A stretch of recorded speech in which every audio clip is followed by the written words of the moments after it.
Welcome to Hoovies Garage, the dumbest automotive channel in all of YouTube, and I almost didn't buy this, the cheapest Aston Martin Rapide in the USA. I really came close to walking away from it a few weeks ago when it seemed like the whole world was about to end, and well, it nearly has, and I knew I was going to lose a lot of my income because of this, and that turned out to be true. I've lost about half of my income. Auto Trader is kind of tubed oversteer for a while, or maybe permanently, so my columns are gone. You can only sell so many burgers through a drive-through, and YouTube ad revenue way down, but it could be much worse. I'm still doing just fine, but still I need to be making smart decisions, not make big splurgy purchases like this, but you guys know I don't make good decisions. So I went to the bank, signed yet another loan, and bought this, the cheapest Aston Martin Rapide in the USA. And in my garage at home, which we are heading to right now, there are a few regrets in there and many more regrets at various mechanics all over the state, but this purchase, even though it's kind of bad timing, is certainly not one of them. Oh yeah. Yes. Now, for those of you not familiar with the Rapide, that's totally understandable because it's a huge departure from Aston Martin's normal operating procedure where they build coupes and convertibles, and all they build are coupes and convertibles, and they change the names a little bit. They make it kind of slightly different, but basically the same car they've been building for the past 50 years. With one exception, there was the Legenda, but that car never worked when it was brand new. It was a four-door Aston Martin that looked really rad and different, but they're complete junk and they didn't run right. Basically, Aston Martin up until this point was like Porsche in the 1990s. They built the 911 and a car kind of like the 911, and then they unveiled an all-new, smaller 911, basically all the same thing, but Porsche adapted. They started making SUVs and other cars, and they survived and did well. Meanwhile, Aston Martin as a brand is on life support. It's nearly bankrupt. But this Rapide was their attempt to build something different. Now I'm going to bring Porsche in comparison again with Aston Martin, because when this car was unveiled in 2010 and everybody was just oohing and awing over it, Porsche at the same time came out with the Panamera Turbo, which was absolutely hideous to look at, but it had the right amount of spice where it counts. It had a twin turbo V8 over 500 horsepower and a PDK transmission, which made a 0 to 60 in 3.5 seconds. Really impressive. It totally squashed this Rapide, which has a 470 horsepower V12, but a clunkier old school ZF gearbox. The 0 to 60 is something like 5.1 seconds. So a second and a half slower to 60, which isn't awful. I really don't care about how fast things are in comparison to how they actually drive, and this car feels great. But its biggest problem was its price. New this car was over $200,000. That's $200,000, Liam, whereas the Porsche Panamera Turbo was $130,000. So this was $70,000 more. It was slower, it was less refined, as I'll show you in the interior in a little bit. It's cool, but it looks like it's a car that's 10 years older. And to make matters worse, Aston Martin unveils their sedan when the sedan field is getting more competitive than ever. Their own cousins, Jaguar, came out with a beautiful, all-new redesigned XJ, the Super Sport 500 horsepower. The 0 to 60 was 4.5 seconds, so it was faster than this.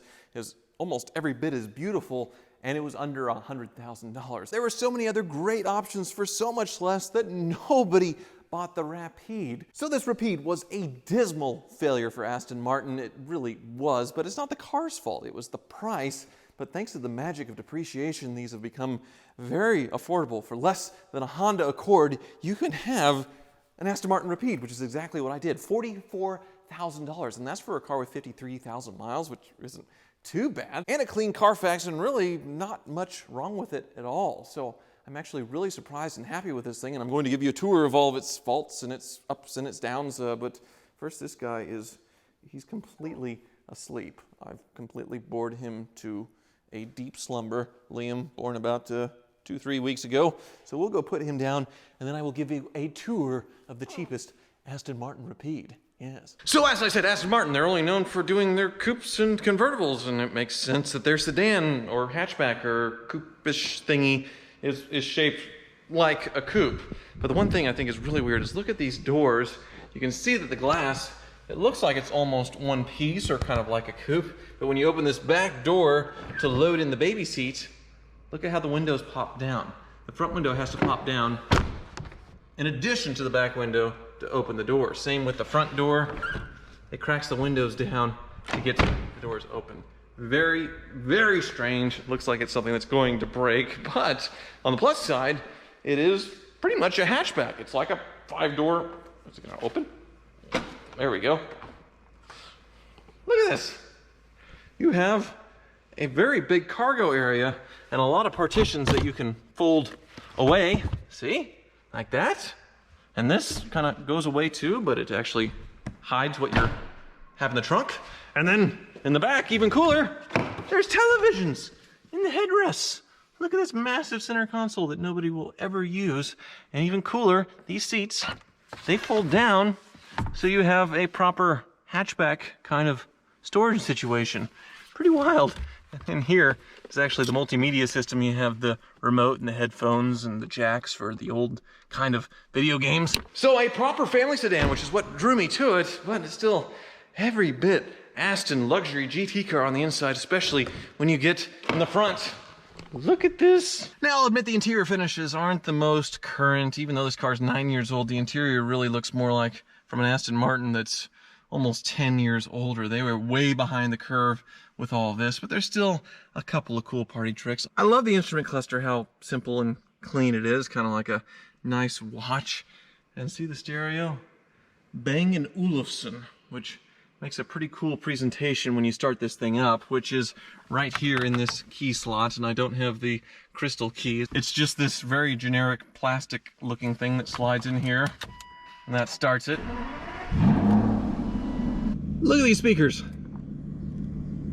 Oh yeah, 2 of them. The stereo is very good, but I don't know why that's necessary, but it's neat.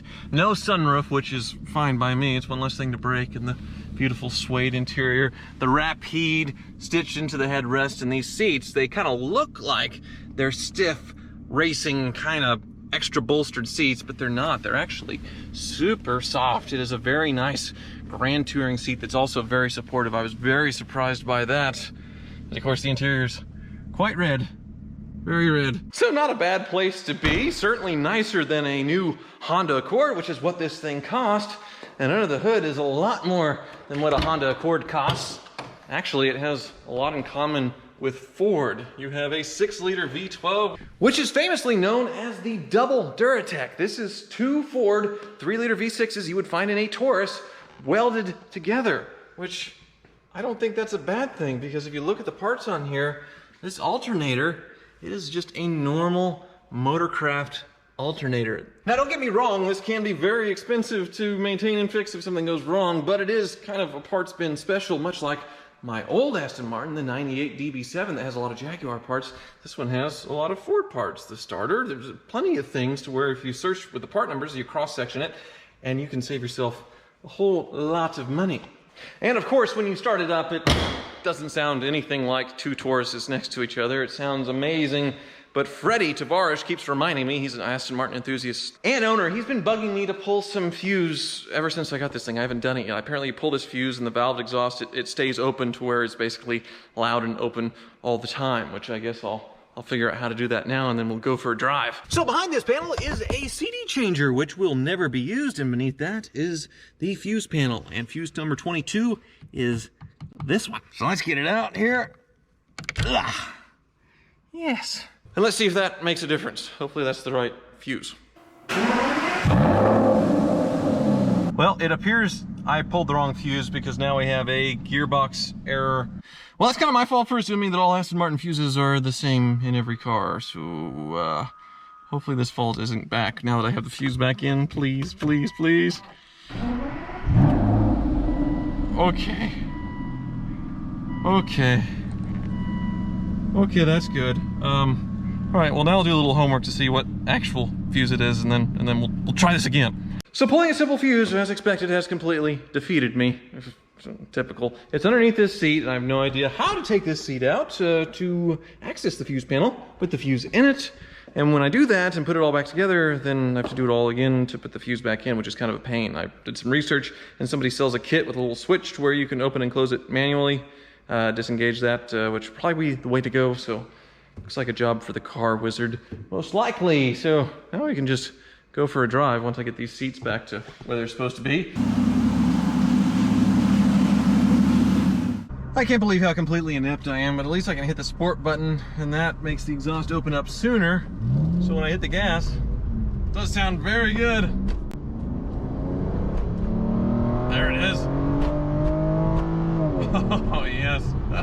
It does feel kind of slow though, but it's a deep burbly V12, so more than makes up for it. And like I said, I don't care about speed all that much. I care about the experience, and it certainly feels like it's something special. And the seats, very comfortable. This is a grand touring car. They didn't try and make this thing too sporty to make it go faster on a track. They tried to make it the best driving car possible, and that's really what it is. I love my Rolls-Royce Phantom, but it's a land yacht. You could not do this in a Rolls-Royce Phantom. There's no way. This thing does dive into the corners.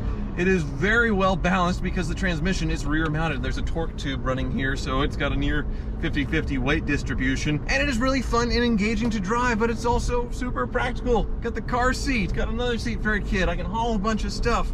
The wife's here, comfortable, happy, dual zone climate control. It's absolutely perfect. I'm so glad that I got this thing. And from what I've read online, owners report that these are actually pretty reliable. You have a ZF gearbox, you have two 4-Taurus V12s put together with parts that match up pretty easily, so I don't think this is a bad car to own long term as well, now that they've depreciated to where they're not going to get much cheaper than this, I imagine. I hope. Oh, why not? There's an on-ramp right here. One more time. Downshift with the paddles in a second. Turn.